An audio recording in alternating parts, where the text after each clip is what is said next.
注意看，这是一条桌子般大小，得要4个人才能抬得动的大鱼，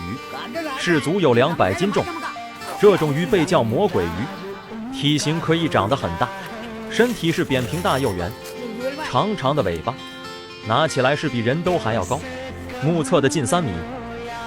这种魔鬼鱼全身布满斑点，所以也被叫斑点魔鬼鱼。今天他们要把这条大鱼杀了分解，做2种吃法，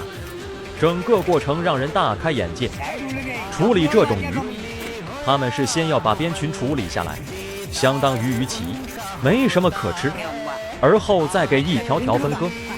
这种鱼的肉质鲜嫩粉红，看着质感是超好，且全身都是脆骨，没有锋利鱼刺和坚硬的鱼骨的，是非常的独特，类似鲨鱼的鱼翅一般。这种鱼的鱼肉据说味道一般，最美味的是它的鱼干，是有着水中鹅肝的美誉，清蒸煎制刺身都很受欢迎，富含维生素、不饱和脂肪酸、微量元素等。但在他们印度，当地人是更喜欢吃它的鱼肉，尤其是这个尾巴尾龙骨这里，据说对腰好。宰杀分解一条这样的大鱼，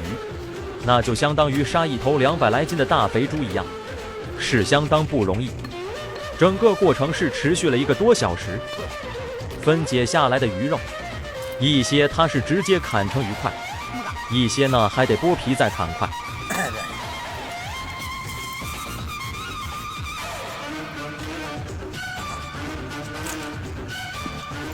剥了皮后的鱼肉鲜红漂亮，鲜嫩得很，一看就非常新鲜。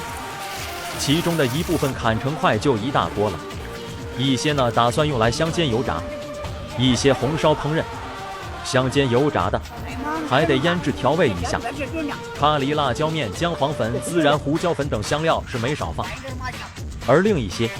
是直接放到烹饪调味好的用料中烹饪，里面有爆炒过的洋葱、西红柿以及几十种香料。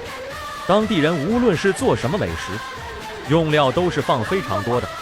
素有香料大国之称。